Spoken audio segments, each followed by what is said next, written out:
Get in there. Right there. All right. Today we are time traveling back to the year 2003 with this guy. That's right. What a stud. I was a senior in college, had my whole life ahead of me, didn't really know what I was gonna do other than marry my girlfriend at that time, which was Benita, and then go into the ministry. And man, I thought I had it all back then. This is a One Take Tuesday where I share a thought, a story, or an idea, all in one take from beginning to end. No cuts, no edits. What you see is what you get. Man, I was a senior, 2003. I was living in an apartment with some guys on campus, just trying to get through and get my final hours in so that I could graduate. And one of my final classes was a study of the Old Testament, and we were looking at wisdom books, Job, Psalms, Proverbs, Ecclesiastes, these books in Scripture that have this overall theme of sharing wisdom, sharing guidance to help the believer in life. And so we were studying this, and we were really focusing in on Proverbs. And there's all kinds of different types of Proverbs. There's different structures and how they present. But basically, it's just wisdom. And lots of times they talked about the wise man, they talked about the fool, and that the wise man did this of God, and then the fool would reject that and do this. And sometimes it'll say if a wise man does this, then he gets this. And one of my favorite Proverbs, like I'm sure a lot of others, is Proverbs chapter 3, verses 5 and 6. It says, "Trust in the Lord with all of your heart and lean not on your own understandings. And in all of your ways, acknowledge him, and he will make your paths straight." And so that's a perfect example where it says, if you do this, then it's this. And it's not just an automatic, put your coin in and you get something from the vending machine, but it's if you walk, if you trust, and if you follow and obey God, then he is going to bless you, and he has plans for you. And so you see this all throughout Scripture, but you definitely see this in the book of Proverbs. And so one of my professors said, hey, y'all are going to write a proverb, and then you get to read it in front of the class. And he said it can be about whatever you want, but it has to have certain sentence structure. It has to be so many lines long and all this. It was pretty loose criteria, but really you can do whatever you want. So over the weekend, I remember I was sitting in my apartment, and I had written some lines and tried some different things and just was failing miserably, just hitting a wall. My roommates were playing video games and hanging out, and just like good roommates, they were being a bit of a distraction. And I remember I was sitting on the couch and I thought, you know what? I'm going to write a proverb about distraction. And it kind of became a joke, and I started kind of writing some funny lines, and they were chiming in and sharing some lines and things like that. And it flowed, and I thought, this is what I'm going to do. This is the proverb that I'm going to turn into my professor.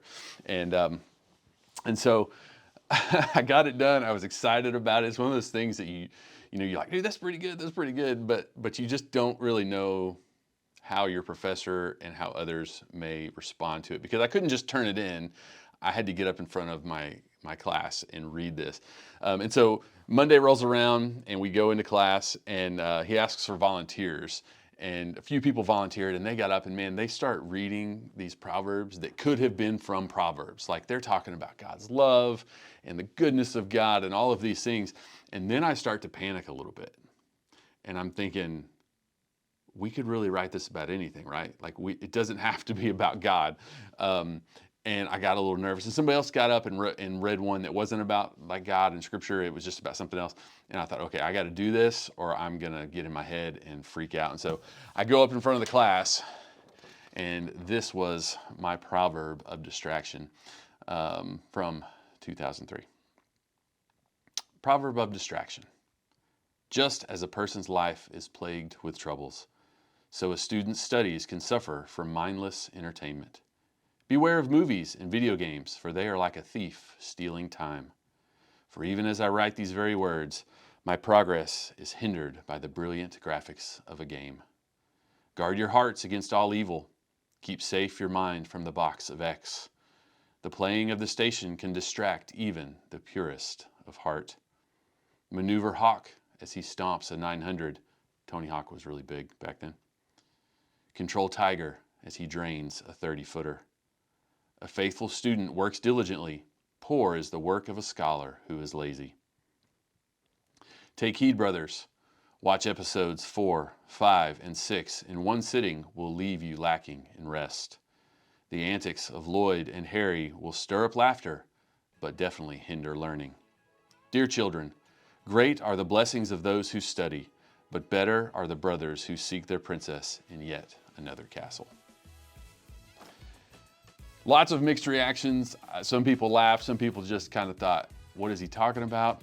I don't remember what I got. I know this was my paper and I turned it in, but I know I passed the class and I graduated. But that's just one of my favorite stories. And I was going through some boxes the other day and I came across this.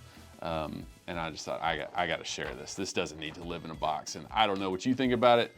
I love it. I'm proud of it, even 21 years later. And it was just something fun that I think had an impact on me. But it's just funny how even something this simple and that goofy can have that impact, you know. And these are wise words, you know, definitely for the college student as far as being distracted. But that's really what the book of Proverbs is all about. And those wisdom books is sharing insight. You know, the Proverbs was written by Solomon, and he asked God for wisdom. He asked God to be able to make those choices and to live a life that honored God. And so I hope I do that, even in the midst of being goofy and living my life. I believe God put some of that goofiness in me. And I hope that even as I smile at something like this, that God smiles at me and says, he's a nut, but he's mine. And so that's my story for today. I hope you got a laugh out of it. I hope that you were encouraged by that. If you picked up on a few of those things, or maybe if you didn't, leave it in the comment and let me know. Maybe you didn't get a few of those references because you were not even born in 2003. I don't know. But until next time, walk humbly.